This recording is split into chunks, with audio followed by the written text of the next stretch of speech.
through collaboration by experts and top scholars in their field with students in research and scholarship. As part of that goal, the Sine Institute leverages American University's location in our nation's capital, the nexus of government and a growing international business center. We connect diverse perspectives from around the country and around the world with our world-class academics and research, experienced practitioners, and the most politically active student body in the U.S.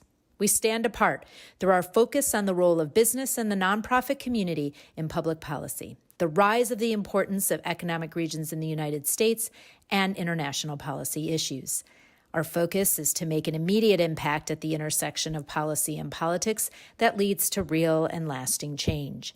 Thank you for joining us as we convene, communicate, and collaborate.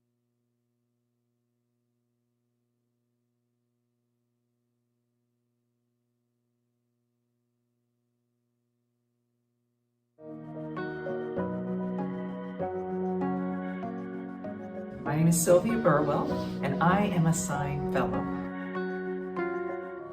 So my seminar is a focus on the question of party realignment, understanding what voters in the United States are voting on and why, what's important to them, and what they feel is being done or not being done to help their everyday lives and the issues that they care about. Getting to the answer of that question and what the parties represent as part of that will get us to the substantive answers that will help us take our country into the future.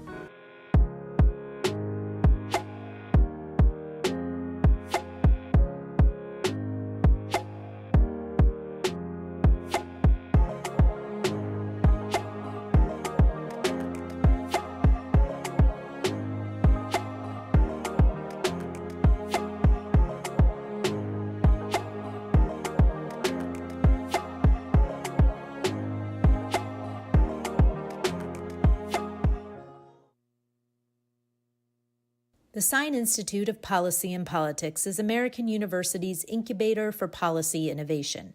We convene leaders in the academic, public, private, nonprofit, and journalism sectors to engage and promote common ground and nonpartisan solutions. In an evolving world, we seize the opportunity to work on the nation's most pressing challenges through collaboration by experts and top scholars in their field with students in research and scholarship. As part of that goal, the Sine Institute leverages American University's location in our nation's capital, the nexus of government and a growing international business center. We connect diverse perspectives from around the country and around the world with our world-class academics and research, experienced practitioners, and the most politically active student body in the U.S. We stand apart through our focus on the role of business and the nonprofit community in public policy, the rise of the importance of economic regions in the United States, and international policy issues. Our focus is to make an immediate impact at the intersection of policy and politics that leads to real and lasting change. Thank you for joining us as we convene, communicate, and collaborate.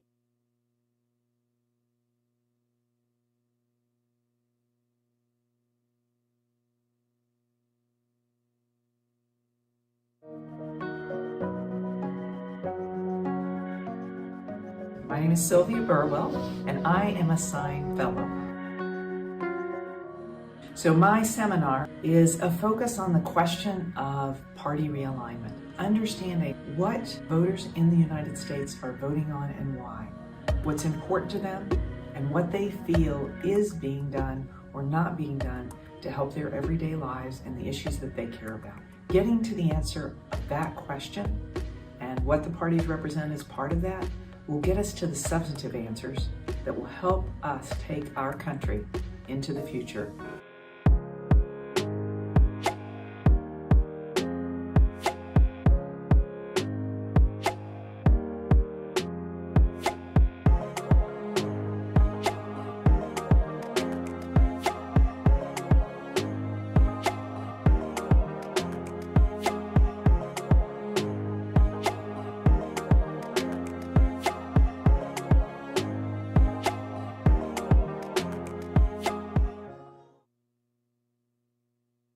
The Sine Institute of Policy and Politics is American University's incubator for policy innovation.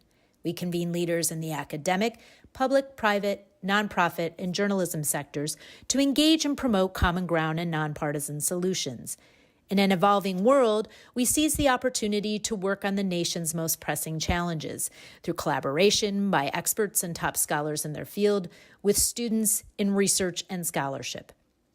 As part of that goal, the Sine Institute leverages American University's location in our nation's capital, the nexus of government and a growing international business center. We connect diverse perspectives from around the country and around the world with our world-class academics and research, experienced practitioners, and the most politically active student body in the U.S.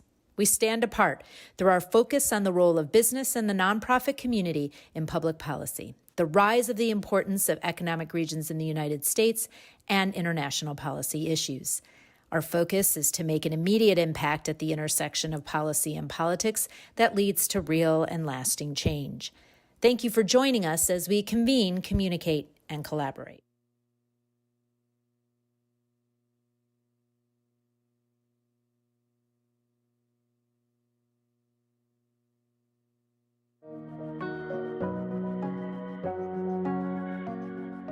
My name is Sylvia Burwell, and I am a Sine Fellow. So my seminar is a focus on the question of party realignment, understanding what voters in the United States are voting on and why, what's important to them, and what they feel is being done or not being done to help their everyday lives and the issues that they care about. Getting to the answer of that question and what the parties represent as part of that will get us to the substantive answers that will help us take our country into the future.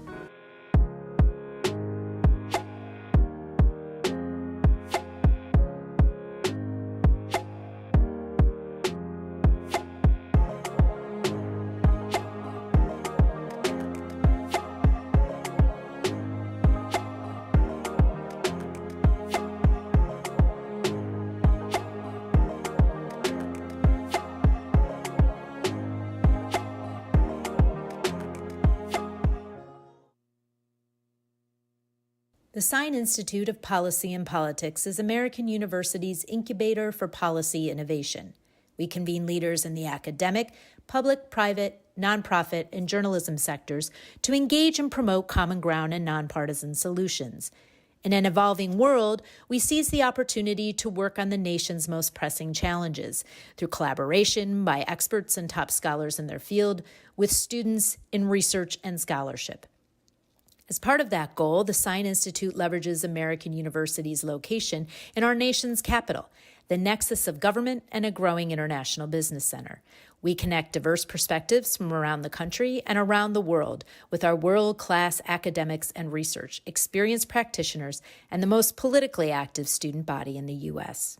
We stand apart through our focus on the role of business and the nonprofit community in public policy, the rise of the importance of economic regions in the United States, and international policy issues. Our focus is to make an immediate impact at the intersection of policy and politics that leads to real and lasting change.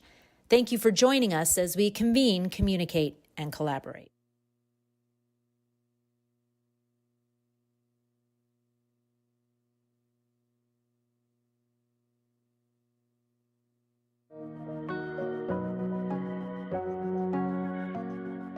My name is Sylvia Burwell, and I am a Sine Fellow. So my seminar is a focus on the question of party realignment, understanding what voters in the United States are voting on and why, what's important to them, and what they feel is being done or not being done to help their everyday lives and the issues that they care about. Getting to the answer of that question and what the parties represent as part of that will get us to the substantive answers that will help us take our country into the future.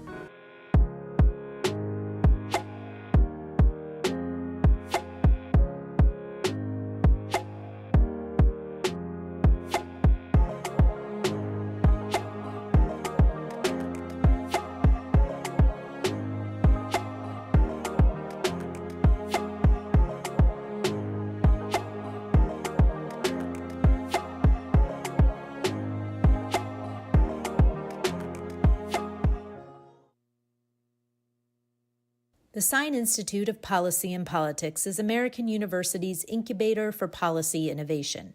We convene leaders in the academic, public, private, nonprofit, and journalism sectors to engage and promote common ground and nonpartisan solutions. In an evolving world, we seize the opportunity to work on the nation's most pressing challenges through collaboration by experts and top scholars in their field with students in research and scholarship. As part of that goal, the Sine Institute leverages American University's location in our nation's capital, the nexus of government and a growing international business center. We connect diverse perspectives from around the country and around the world with our world-class academics and research, experienced practitioners, and the most politically active student body in the U.S. We stand apart through our focus on the role of business and the nonprofit community in public policy, the rise of the importance of economic regions in the United States, and international policy issues. Our focus is to make an immediate impact at the intersection of policy and politics that leads to real and lasting change. Thank you for joining us as we convene, communicate, and collaborate.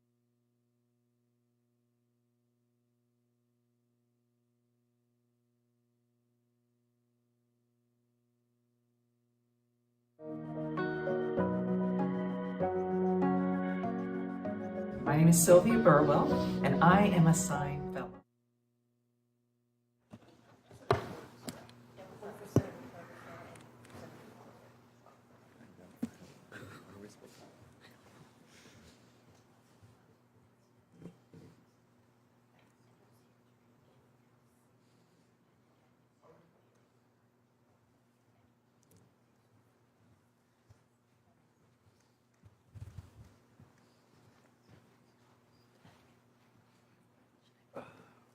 Hello, everyone. Welcome to our Sine Institute Fellow Seminar. My name is Gabby Wong, and I'm a student associate at the Sine Institute. On behalf of the Sine Institute and American University, we're excited to have you join us today. At the Sine Institute, we bring together leaders from the public, private, academic, and nonprofit sectors to tackle today's most pressing challenges. This is a space where ideas spark action and where American University comes to convene, communicate, and collaborate. We're excited for the conversation ahead, and we're grateful to have you here with us this evening. Today, we are honored to welcome our fellow, the Honorable Sylvia Burwell, along with our guest speaker, Senator Tim Scott. Sylvia Burwell has led at the highest levels of government, philanthropy, and academia.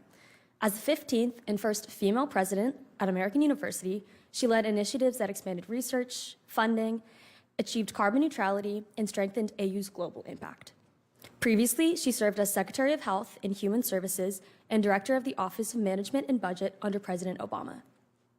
She also held leadership roles at the Bill and Melinda Gates Foundation and the Walmart Foundation. Senator Tim Scott is an American businessman and politician serving since 2013 as the junior United States Senator from South Carolina. Senator Scott served on the Charleston County Council from 1995 to 2009.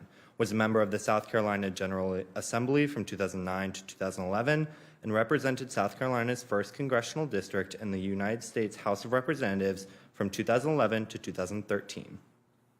In 2013, Governor Nikki Haley appointed Senator Scott to the Senate after Jim DeMint resigned. He then won the special election for the seat in 2014 and was elected to a full term in 2016 and re-elected in 2022. After the 2024 presidential elections, Senator Scott was elected chair of the National Republican Senatorial Committee. He also chairs the Senate Committee on Banking. Today's seminar, What Comes Next, will explore how policy and politics will be shaped in the face of a new administration. Please join me in welcoming the Honorable Sylvia Burwell and Senator Tim Scott.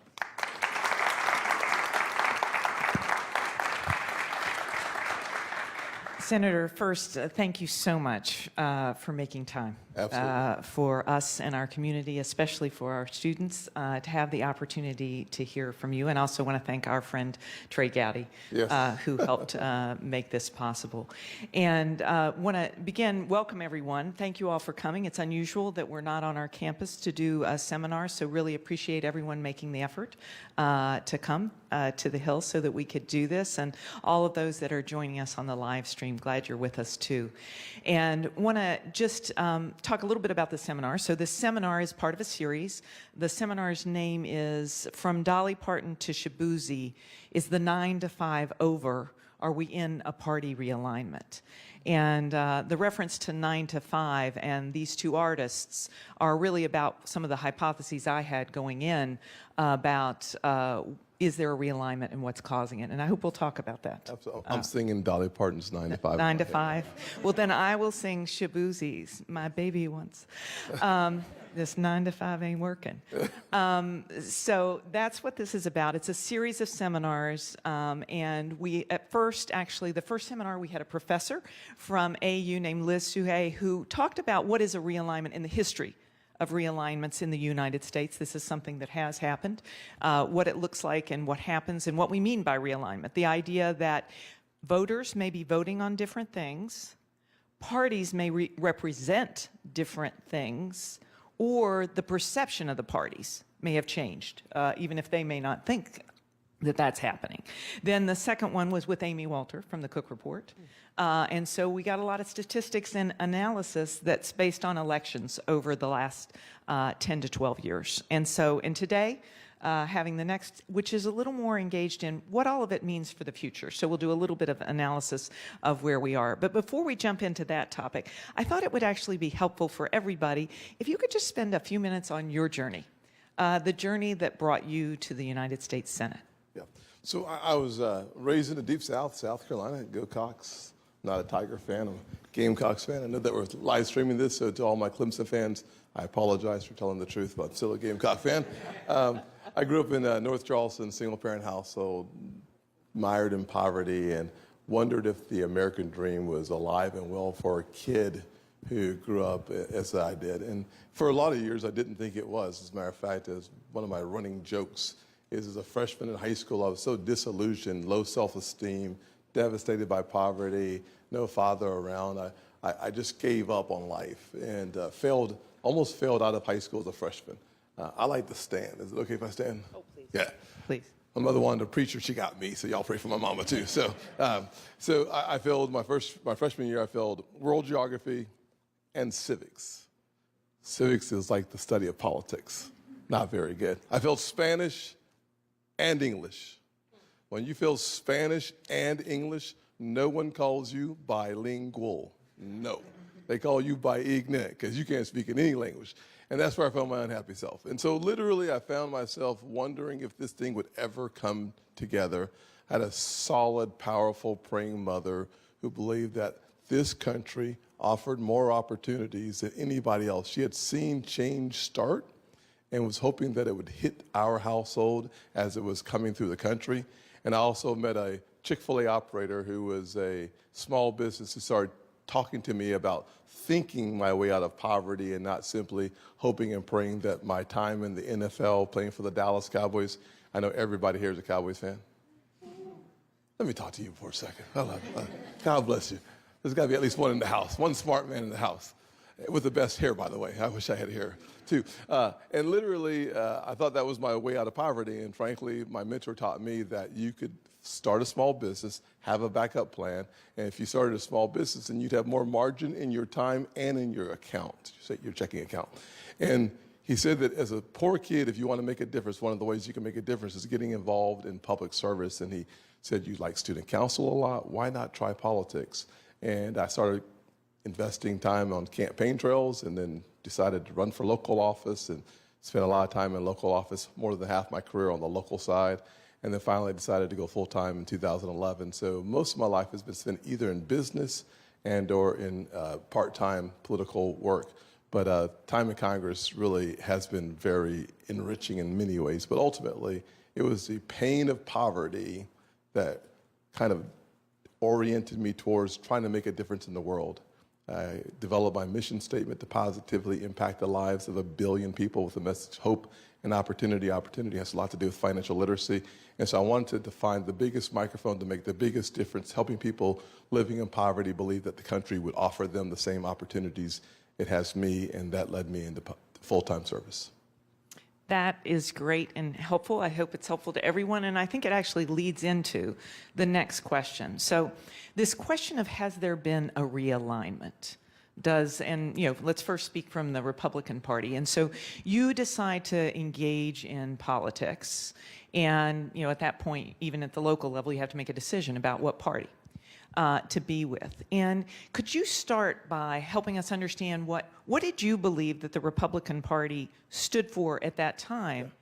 And do you think there's been an evolution of that over the period from when you first started engaging in politics this way to where we are now? So what did you think? Like, you were making a decision, you had to decide one way or another, you made that decision. What was it based on? And do you believe that's what most people thought of the Republican Party at that point, or has it evolved? Yeah, well, I think that my thought of the Republican Party at that point is consistent with what I assumed that the prevailing thought was of everyone I knew. Republicans were typically more religious, typically responded more positively to the military and spending more money on the military, and were typically more interested in small business growth and opportunity.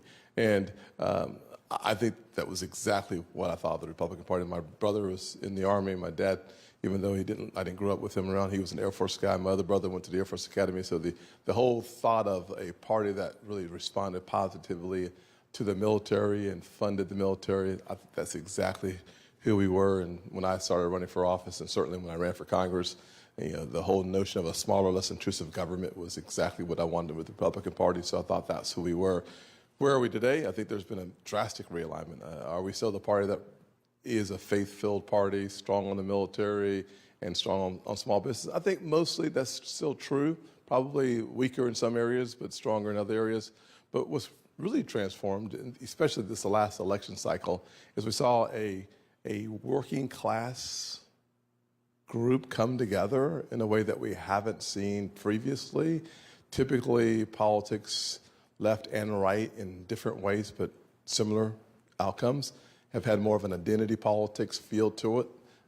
Today, 2024, we saw over 30% of African-American men vote for President Trump. That was unbelievable just 2 years ago, much less in 2024. When I started in 2010, that was just not even a dream. That was just an impossibility. And seeing this new working class coalition being formed and voting beyond identity politics and voting for someone who they believe represents a blue-collar comeback opportunity has been powerful. I think both parties have kind of lost their way on, we've always been the party that wanted a smaller, less intrusive government means you want less national debt. Well, we've added lots of national debt. So for the first time in a long time, we have a serious conversation about reducing spending. And so there has been a strong realignment, but mostly the blue-collar approach has been permeating in Republican households in a way that previously, if you asked who was a party of the blue-collar worker, it was typically a union worker. That would be the Democrats. And I think President Trump, at least close to 50%, if not slightly more, of union workers, blue-collar workers. And we had, as a party, struggled a little bit more with the seniors than we have in the past. And that comeback was pretty good as well. So it's been a very different, more populist time in the Republican, history. And two of the things you just mentioned, one of them had to do with identity politics and race and a shift there. Yes. And the second one was a shift in terms of how the working class, working Americans, view the Republican Party. And what do you think contributed to those two particular issues, if you can take them one by one, because I think this is getting to the underpinnings of the question of a realignment. I think from a racial/identity politics perspective, I think it has been the failure of the Democrat Party to meet the needs of minorities. I think there's been a frustration that they have been taken for granted for so long that they decided President Trump's slogan in 2016, "What do you have to lose?" I think actually 8 years later made more sense to minority voters. specifically African American men. It gave him a chance. I think Hispanics hit near 50%. Millennials, frankly, was at 50%, not a minority group, but at the same time, it was this identity politics that hadn't worked for the people that were frustrated. And frankly, the last 4 or 5 years, what you saw, especially at the margins where I grew up, you saw a loss of spending power. And most often, economics will be a driving decider in elections. And I think this election cycle, people were so frustrated and so disillusioned that they said, really, what do we have to lose? And from a working class perspective, I think that same issue resonated with working class folks, particularly blue collar folks who felt like the nation that they knew is no longer the nation that they know. And that difference, I think, was quite frustrating. And I think the Republican Party offered a return to something that resembled what they hoped the country would be, which would include them. And as one thinks about that definition of the return, what are like the key elements that because you're leading the effort right now, and what are some of the key elements that you think that, there was the inflation issue, so your dollar, Yep. But was it deeper than the question of inflation? I think it certainly was deeper than just inflation, but inflation was probably the primary issue. The secondary would probably be the immigration issue. Illegal immigration really did stand tall. And frankly, this is an issue where Republicans were, I'm not sure the stats, that was last time. I'm not the stats guy, but I think it's probably 8 out of 10 Republicans, more than half of Democrats were all frustrated with the illegal immigration across our southern border. So that issue really resonated with blue-collar workers who felt like there was a lot of threat economically and a lot of threat within the communities. And so solving that problem, looking back at President Trump's record in 2020 during COVID, numbers were pretty strong. You look at where they are today, 94%, some stats say, has been the drop since he's been in office. So I think that was a really important part of that realignment. And then if there's a third issue, I think it's kind of hard to put your finger on the concept of cultural visibility, but I think a lot of blue-collar workers, particularly union workers, started feeling invisible, that they weren't nearly as important as they used to be. And as a black guy from South Carolina, I can remember walking in malls by people that I went to high school with, and they didn't even see me. And it was one of the more frustrating things to explain, and I can't find the right words to make it make sense to everyone, but when you feel invisible, it is a powerful motivator to look for something else. And if the blue-collar union worker felt invisible, if the black dude in the South, 30+%, felt invisible, if the folks who are living paycheck to paycheck, losing their spending power every day, felt invisible, enough of those folks would be willing to take a chance on someone they didn't take a chance in 2020.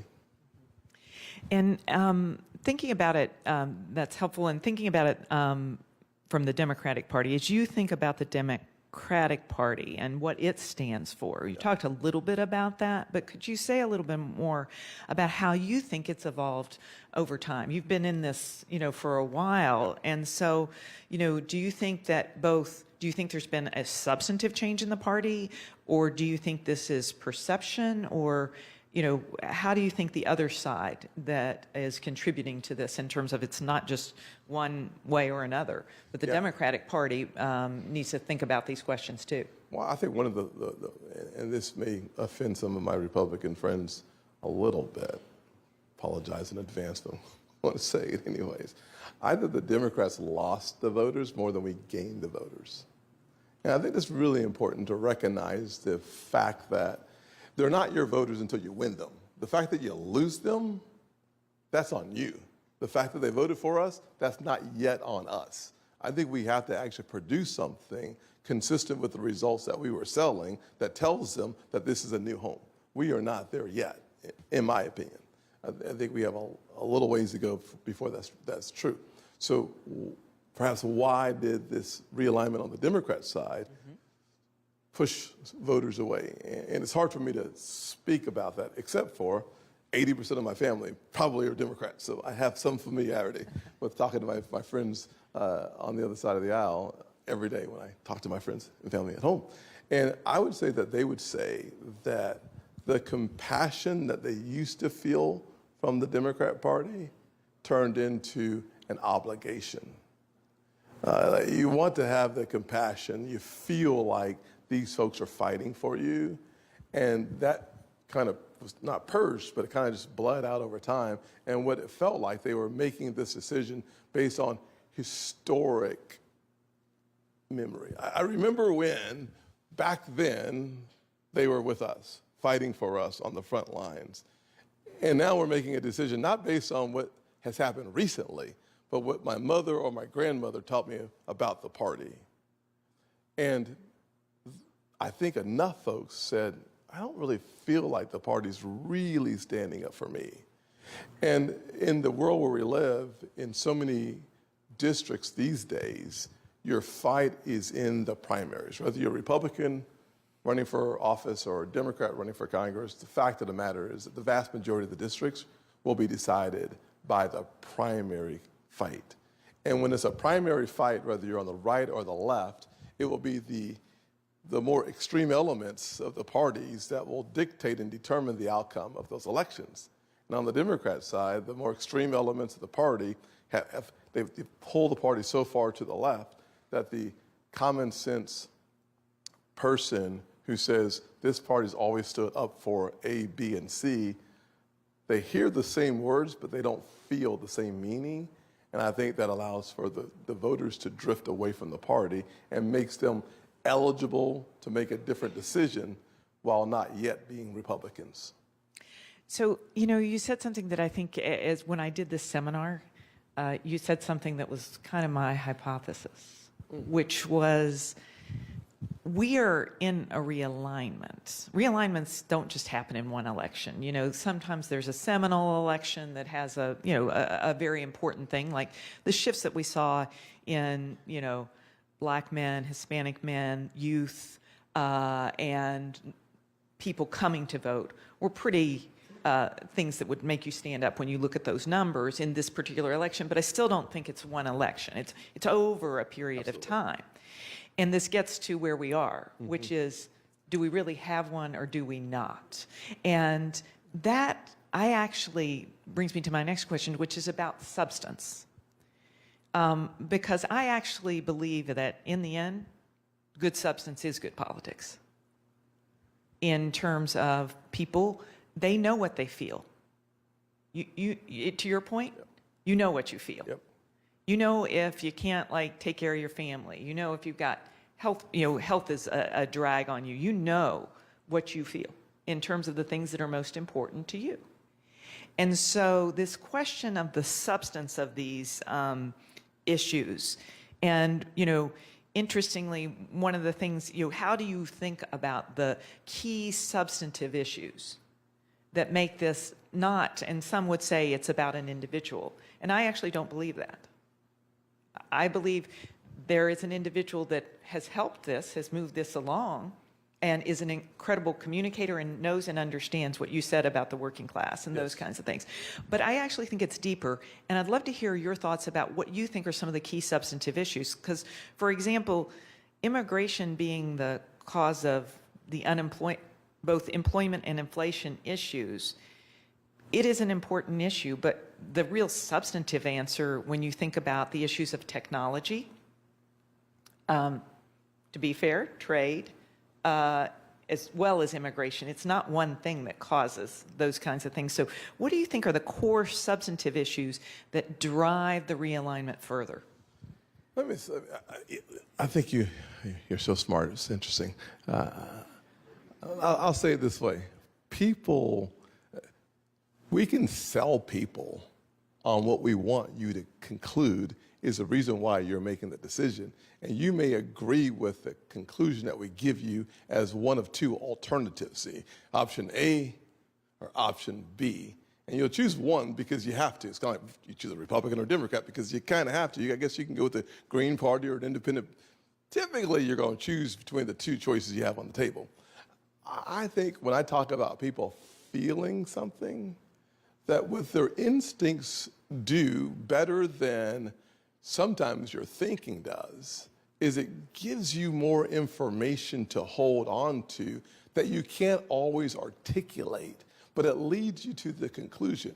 And so when we talk about the issue of illegal immigration, not immigration, because the vast majority of us would make a deal to have more immigration. So Republican and Democrats, vast majority of Americans. But when you talk about the issue of illegal immigration, and you can add on to that an issue of opportunities for employment, you could add on to that inflation, you could add on that to government spending, you could add on top of that the issues of crime or violence or all that together.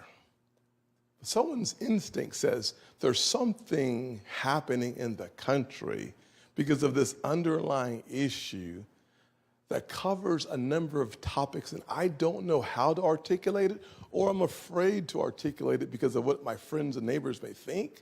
But when they go in the booth, they're voting on this collection of issues that they feel deeply about, even though they can't articulate exactly what I'm trying to say. Because in some places, it would just be inappropriate or huge pushback. And that's why I think Trump has been so incredibly successful, is that he is a master marketing machine unto himself. But he has instincts that have been honed over a long time. And a lot of people can't stand him, and a lot of people celebrate him. But at the end of the day, the one thing we can respect is his ability to understand where the average person is unusual in politics. And frankly, I don't know that some of the voters I consider Trump voters aren't Republicans. But they're frustrated by what they are not experiencing in a lot of corridors of this country. And if you go to Michigan as a classic example, we got really close in the Senate race. President Trump didn't get close, he won. He won in places where, based on the demographics or the faith or what, you would say he can't win there. He outperformed everybody in the demographic areas and the religious areas all across the state. It's fascinating dissection of an election. That said, the party still has much work to do if we want to be the party that leads the blue-collar comeback, and that's where the substance that we offer becomes incredibly important. If we are not offering solutions to working-class Americans, where today 40+% of Americans do not have $1,000 in their savings account. That's called a crisis. And I spent the first 30+ years of my life living right there. If we don't offer a sensible solution that this country is becoming more fair and not less fair, it is a crisis. And people know that. And that's why we're having such consternation. And we could talk Doge for a long time, and Doge gets all the headlines. But there are a lot of things that are, in my opinion, a stronger indication of future voters than Doge. And they're cultural. And if we miss those underlying issues, whoever's betting on the outcome of the election is going to lose all their money, because we have a lot of fluctuation and volatility still in the system that will be decided by how we treat people and not just how much we save people, in my opinion. Completely agree. And you know, when we talk about another great actually communicator was Bill Clinton. Yes. And you were on a verge of a realignment. 100%. Listen, you were on the verge of a realignment, yes. And it didn't happen. It didn't happen. The Democratic Party was on the verge of a realignment at that point in time, and then it didn't happen. And this gets to the substance. Well, remember now, she's a Democrat, so she knows a lot more about this than I do, but I'll pretend like I know a little bit about it. President Clinton said, the era of big government is dead. I'm not sure what a balanced budget is, but he did. I mean, so here's what happened. The whole notion of triangulation, solved a whole lot of problems. And frankly, I think we are in the catbird seat right now. I think we have to lose the next election as much as more than win the next election. But those are going to be pocketbook issues. Those are going to be cultural issues. Cuts will be an important part of it, but we're going to have really important questions about who are we and can we get there together? And if we mess that up, it's going to be a painful election cycle. I think we're going to get it right, by the way. As the guy leading the charge. I was going to say, as the guy who's leading all the Senate races for the Republicans, I assume you think you should be. That would be your job. And having worked on, I was at OMB when we balanced those budgets, and having to make the tough choices. And this is the thing: these problems are hard. Absolutely. These issues are difficult, and you have to make difficult choices. When you're sitting at the White House at OMB and you can see you're going to have a balanced budget, you can imagine the demands for that money. I can imagine them right now. You can imagine them right now. They're the same. It's much larger. The numbers add a couple zeros, but it's all the same in the same way. But we had to make a choice, and we used the lockbox, locked up the money, so that we would have the money for Social Security and Medicare. That was what we did instead of spending the money. And so that's when I say there was a realignment in terms of, but it didn't happen. And that gets to the substance of the issues. And as you think through trying to resolve some of these challenging issues, and we haven't touched on healthcare, but maybe we'll come. Let me go a different direction, which is, this is about like the Sine Institute and what it's about. So the Sine Institute, actually, the person who we interviewed, that I interviewed to open the Sine Institute 7 years ago, was Bob Corker. And so the Sine Institute has always been about this question of bringing together differing points of view, trying to hear and listen so that we can move forward. And so I was hoping that you could give an example of someone on the other side of the aisle that you've worked with on something and how you've made progress on that in terms of giving people an understanding of, like, in a time when it's really hard, and I know it's very, very hard, but how an example of someone you feel you can work with and you've worked with on an issue, and tell us a little bit about what that looks like so we can learn from that. Sure, of course. So I'd say Chris Coons is a person that I spent a lot of time working with. I like Chris. He's a smart man. I think he went to... As Cory Booker says, he has more degrees than a thermometer. I mean, he's really, really smart. Chris. Another common thing, religion. Yeah, Chris is. Yeah, he's a strong man of faith. His faith leads him. My faith leads me. We vote differently, but we believe similarly. And so we work together on historically black colleges and universities, HBCU funding. We are I'm the co-chair. I think he's the co-chair of some of the stuff that we do together. And we just see the importance of education in a similar fashion, especially for HBCUs. So we spend a lot of time working on legislation that we developed together on financial literacy, part of my mission statement for my life. Jack Reed and I have co-sponsored resolutions on financial literacy for as long as I can remember. And so we work together on that. Opportunity zones, perhaps my strongest success story from a legislative standpoint. There are a dozen mayors, John Geddes from Rock Hill, South Carolina, and a dozen Democrat mayors who celebrate opportunity zones and who feed me information, and we just work really well together. So the fact is that if you, here's what it takes to be successful and make progress. Do not care who gets the credit. Figure out what people really need. Find someone who agrees with the need and most of the solution. Fight behind closed doors on the rest of the solution and bring it all to the table.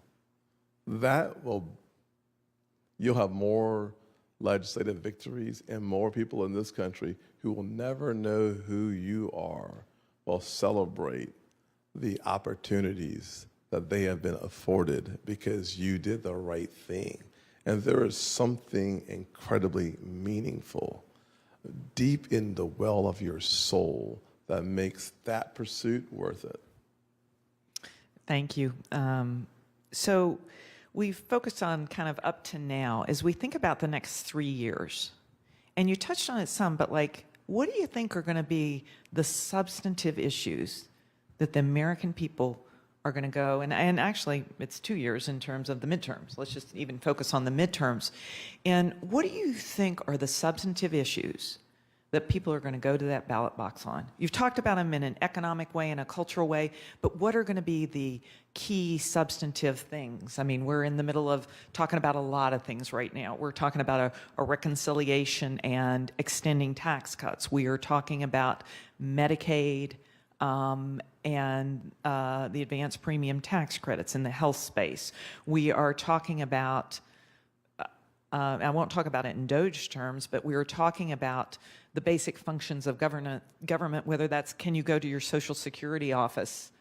Can my mother go and get, how does that work? What do you think of, there's a lot of stuff out there, but what do you think are the core substantive issues that are going to lead at the voting booth in 2 years? Because you're, I'm sure, very focused on it. Yeah, mostly it's quality of life driven by your pocketbook. That's the number one issue that people will likely vote on, in my opinion. And that brings into focus things from the tariffs. I mean, do they work? Do they produce more revenue? And if they do produce more revenue, what do you do with the revenues? How does the average person get to feel the money? Number two, I think energy is a massive part of it as well, because if you have more production, does it lead to lower gas prices? Because people feel that instantly. And frankly, economically, it's the one driver that produces results across most metrics economically. Third will be the president's ability to, the promises that he made, did he keep them? And interestingly enough, I think it was CBS that did a poll.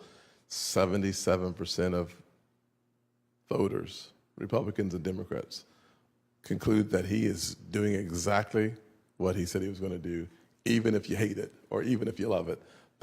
3 out of 4 agree that he's on the path that he said he would be on. And so I think that's going to be a part of the test of success. I think we'll know more in the next 6 months, probably, about the benefit of the additional revenues. Does it offset the fear of cost increases? And does the cost go up? I mean, I've been talking to a lot of businesses around the country and frankly around the world, and their desire to eat some of the cost is higher than I thought it would be. And why? Because we are 27% of the world's GDP, and being in the American market matters a lot. You talk about the ability to have the rule of law. Objectively speaking, companies are really interested in that, and they're interested in being in a market where the rule of law actually matters. And because it matters, they're willing to say, if I can do business here, I will burden the challenges longer if it produces better results. And so I think we'll know more in the next 6 months about how the tariff regime works and what people think about it. If you're a business person, you probably have a little more fear and trepidation. If you're the average citizen, I think you're pausing, waiting to see what happens.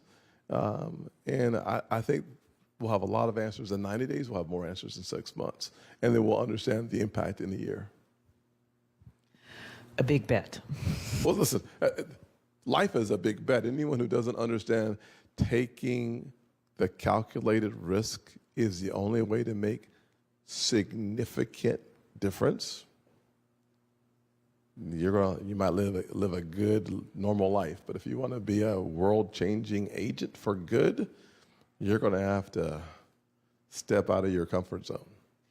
We are now going to turn to our students to ask some questions. Sure. I'm going to ask, you're going to take the mic. If you can introduce yourself and make sure we know what school you're with, that would be terrific. All right.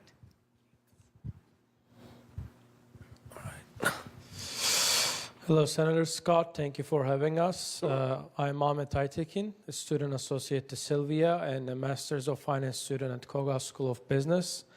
Well, my question is related to finance and economy. As chair of the banking committee, how do you see Congress and your committee engaging with the Fed and private sector to address the potential negative and possibly positive impacts of tariffs or other economic policies that we haven't seen before? Will the response be proactive or reactive? Thank you. Thank you. I think the short answer is I spent a lot of time talking to Kevin Hassett, one of the president's chief economic advisors, on the impact of the tariffs, so they can have an appreciation of what's going to happen next and what the long view is. And frankly, the long view is $400 billion to $600 billion of additional revenue coming in from the tariffs. I certainly hope he's right. Hopefully it's higher if they stay in place the entire time. And frankly, the second part is understanding why, not just what, but the why. And when you think about the post-World War II European economy and what we did in order to stabilize it, to help rebuild it, and then now providing the protection for it, asking the question, are we still in a place where we should be doing all that we have been doing for our allies in Europe? My answer is no, not really. We certainly are in a place where they're healthier and able to do more for themselves than they have been. Therefore, if you create headwinds for our goods coming into your market, no longer for any good reasons, as if you had a weak economy, you don't. If you do, it's because you've overtaxed folks and they're not working long enough. From my perspective, we could have a different conversation perhaps on that. But at the end of the day, the question is, if you've created headwinds for our goods, will we create headwinds for your goods? And the answer is the reciprocity seems to be, in my opinion, a logical conclusion to recalibrate the global stage. I think it's going to be effective, and so far it has been. We've seen huge announcements from allies, $20 billion from Korea, and more to come. So my thought is that we are going to be, at least on the bank committee, in the banking space, very proactive. I'm also on the finance committee as well, so we have a lot of work to do on both fronts. What we're going to do on the bank committee is that I've already put my vision out there, which is to see about $2 trillion of economic activity on top of what we've already seen come back to the poorest Americans. We are moving to a place that if we don't focus on a blue-collar comeback, that's how I term it, then we're going to lose all the ground we've gained. And so I'm looking for ways to right-size our regulatory environment to allow for more lending where they need it the most, looking at things like the Community Reinvestment Act, looking at home ownership rates, so as to see how to make sure that those who are creditworthy have more access. And so working with the credit scoring agencies just to make sure a lot of this stuff is kind of boring, because it's like building the building but starting in the hole that you have to dig first before the monstrosity that you see above the ground makes a lot of sense. And so we're doing the stuff behind the scenes that allows for a proactive response from the banking sector. And that means everything from cryptocurrency and the future of democratization happening in our space. I created the first subcommittee on digital assets because I do believe that we have a long road ahead of us. But if we do all those things I've talked about, from small business growth and capital formation to increasing homeownership by 4%, we could see over $1 trillion of activity just in those two. So on top of that, digital assets and a conversation about right-sizing our regulatory environment to allow for the calculated risk to be taken, you get closer to $2 trillion in the poorest, consistently rural and inner city poverty being addressed at the exact same time. And so I want to lean into the opportunity and not wait for it to come to me. Yes, sir.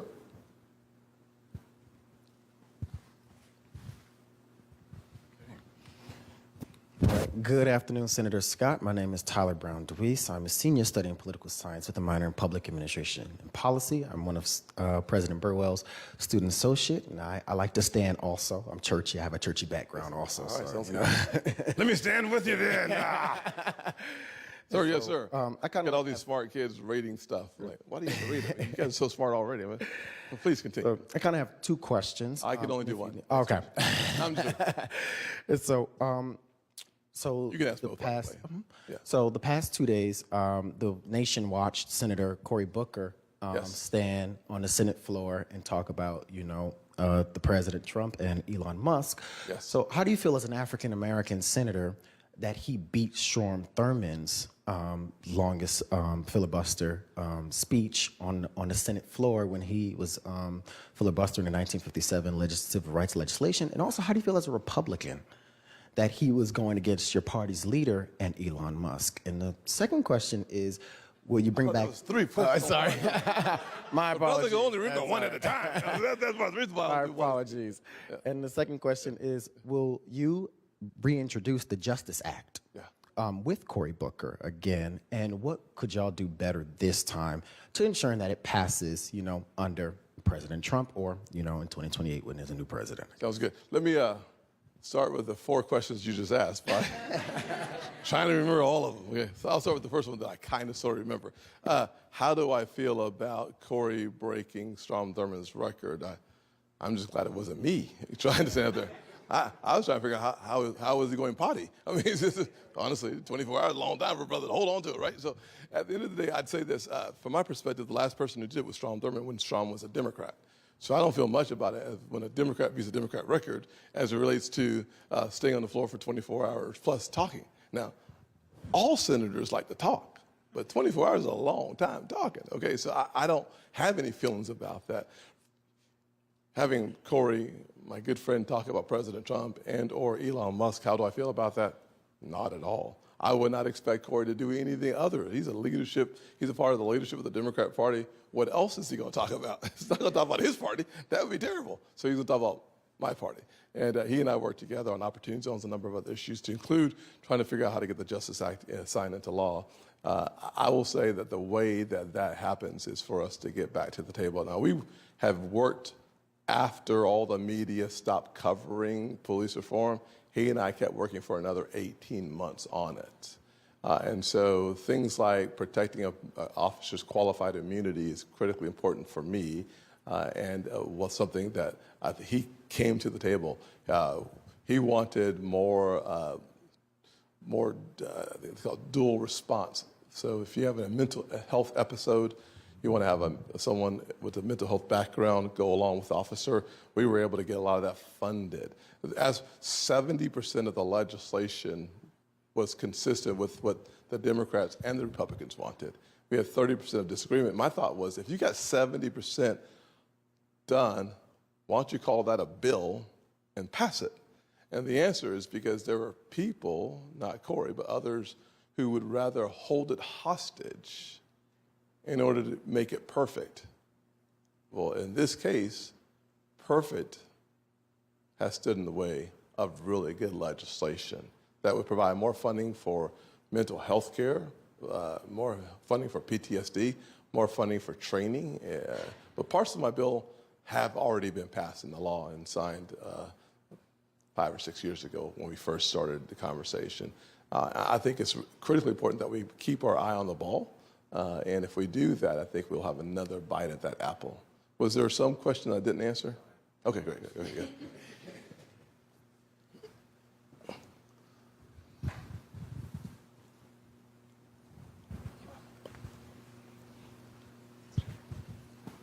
Hello, Senator Scott. My name is Jeffrey Chambers, originally from Chattanooga, Tennessee. I'm a sophomore studying finance here in the Kogat School of Business, and I just wanted to ask really briefly, I know that we have a lot of rising interest rates and a limited supply of housing, and it's causing homeownership to feel really out of touch for many Americans, especially us future Americans as we're entering into the workforce.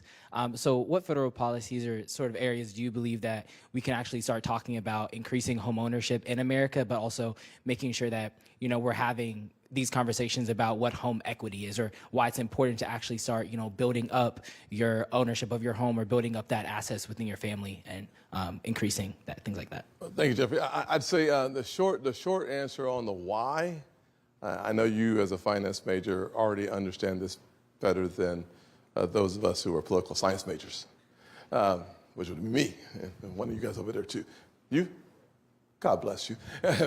which is, I should say, bless your heart, which is another way of saying, you in trouble. Anyways, back to the finance guy. So when you think about the difference between equity is such an unusual word that we use in politics, that we ought not use in politics because we use it in such a way that we're giving something that you need to accrue. And so the difference, though, in wealth in America, when you break wealth down in demographic ways, the primary difference between black net worth and white net worth and Hispanic and Asian and beyond, it is the equity in your home. 44% or so of African Americans own their homes, and 70+% of white folks own their homes, and darn near everybody else is in between. There's certain aspects of, when we say Asian, it's almost offensive when you say Asian, because Asian could mean 1,000 different things. Some Asians are well into the 80s, different demographics within the Asian community. And so, but the difference when you think about equity really comes down to home ownership and the ability to accrue value in your home that is more than the mortgage you have on your home. And so one of the areas I focus on with my $2 trillion economic activity is home ownership. Because if you take that from 44% to 48%, it's about a $750 billion of additional economic activity based on the number of African Americans, average out price of a home. How do we get there? I have something called the Road to Housing. Happy to send it to the president. I almost said Sylvia, but I'll just say the president. I'll send it to the president if you want to take a look at it. And what it basically does is it cuts through a lot of the red tape in government that makes a closing cost higher, and it creates more access to that. The other part of that, which is really important, is credit worthy. Too often, too many, particularly minorities, who are renters, your rent doesn't go on your credit score, even when you pay it on time. Your electric bill that you're paying on time, your phone bill that you're paying on time, none of that stuff populates your credit score. And so too often your interest rates are going to be higher because you have a lighter, which means you have a smaller credit footprint. So you seem to be a higher risk. If we required these 3 reporting agencies to take all the information and populate the credit score, more people would be eligible for a lower interest rate and a larger home, because the lower your interest rate, the lower your payment, therefore the more house you can afford and the faster you can accrue equity. And so I'm taking my fairly conservative, focused on cutting through the red tape of government, along with someone like Brother Schatz, my friend from Hawaii, who's a Democrat, a progressive Democrat, who has a number of initiatives that he'd like to see happen, to include creating more supply. I'm like, you said supply. You got my attention because he says he's a progressive, right? But here's the funny thing. Republicans and Democrats, progressives and conservatives are coming together on the issue of homeownership because we all see in our own communities that this is not a Republican issue. It's not a Democrat issue. It's not a black issue. It's not a white issue. It's a crisis in our country. And most of us are trying to address the issue for the working class / firefighter, police officer, construction worker who has to live so far away from where they're working that the actual cost and stress, the intangible costs are significantly higher. And so we're trying to address that in a nonpartisan way. And so I'm talking to Elizabeth Warren, who's working with Senator Kennedy from Louisiana on a way of increasing the amount of community development block grant dollars that are available for communities who will increase their housing stock. So we're doing some really cool and creative ways to using the federal dollar as a leverage point of increasing more access to home ownership. I'll finish with this. Most of the time, home ownership is not a federal issue. And so I'm not going to pretend to have the silver bullet, because literally the zoning laws on the local level have more to do with housing capacity and availability than what I can do. But we are going to embed in the regulatory environment and the tax code, as well as selling off, hopefully, federal land and encouraging the selling of local land so that you can no longer have that cost basis in your property for the property itself, for the land itself. So we're looking at some really cool ways to do some fun stuff that I think will increase home ownership significantly, Jeffrey. Yes, sir. I think we are at our end because we need to wrap up. But the last thing, thank you so much. Yes, ma'am. It's been a great conversation, and I think for all of us, we've learned a tremendous amount, and really do appreciate your willingness to take the time Absolutely. and have this kind of dialogue with us. Well, can I say one last parting thought? I would just encourage everyone in here, particularly the students. All the students, raise your hand. Thank you. You may disagree with me on a host of issues. You might even agree with me on some issues. I would say be agnostic. Be agnostic about party affiliation when looking at problems and looking for solutions.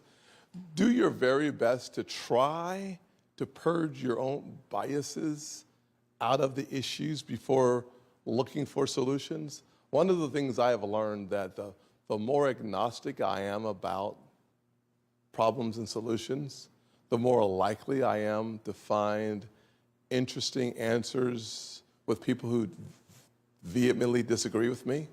But because I've said they don't like these people, they don't think about those issues, they don't care about them or us or whatever, sometimes you miss the golden opportunity of living in the most diverse country on the planet.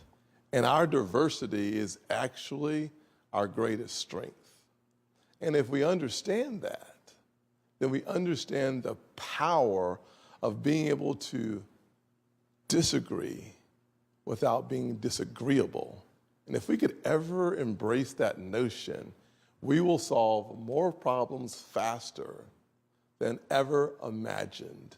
And I hope that your generation is the generation that decides to take that on as a project for America's future.